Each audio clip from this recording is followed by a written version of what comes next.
Welcome to Sweet Life Beat Life. We hope this video helps. You begin by slicing 2 large red onions thinly. This increases surface area for pickling and speeds flavor absorption. Once sliced, you sprinkle 1 teaspoon of salt and toss.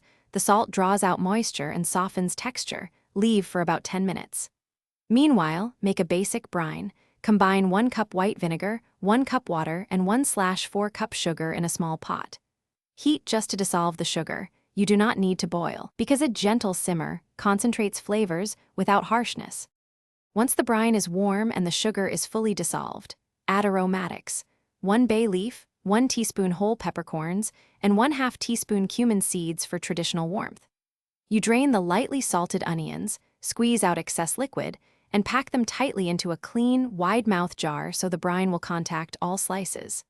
Then, pour the hot brine over the onions until you have roughly 1/2 inch of headspace.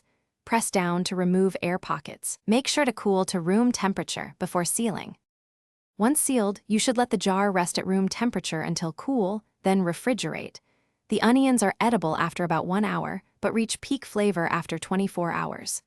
Make sure to keep them refrigerated and use clean utensils to prevent contamination, and expect them to last up to 2 weeks. If you notice cloudiness, bubbles, or an off smell, discard immediately. This indicates spoilage. If that happens, remake using a sterilized jar and fresh brine, and reduce added sugar slightly next time for brighter taste. Thanks for watching. Consider subscribing if we helped you.